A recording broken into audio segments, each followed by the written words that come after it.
Chapter 6, College. The year Helen was 14, she went to Wright Humason School in New York. Annie sat beside Helen in classes. She spelled the teacher's words into Helen's hand. Dr. Humason gave Helen special lessons in speaking and lip reading. She learned to put her fingers on other people's lips and understand what they were saying. Helen made a new friend in New York.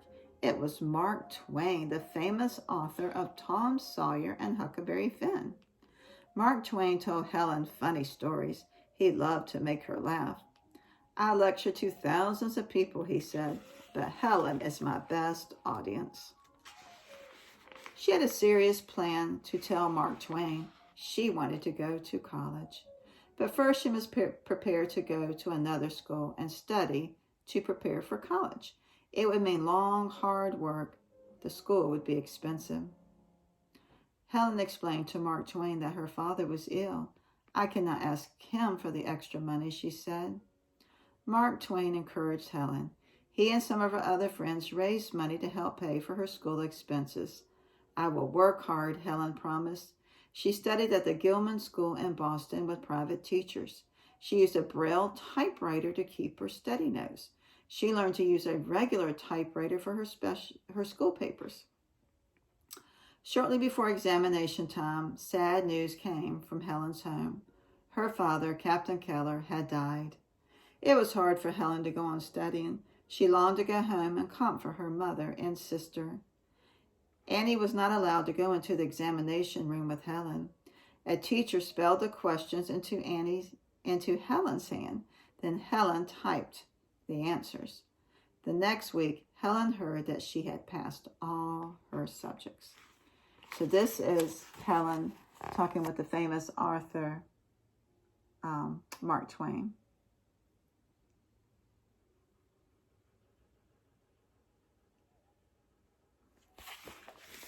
She would enter Radcliffe College in the fall of 1900. She could join her family and rest for the summer. When college classes began, Annie sat next to Helen. She spelled what the teacher said into Helen's hand. Annie looked up words in the dictionary for Helen. She read Helen books that were not printed in Braille. The girls in Helen's class were friendly. They elected her vice president of the class. English was Helen's favorite subject.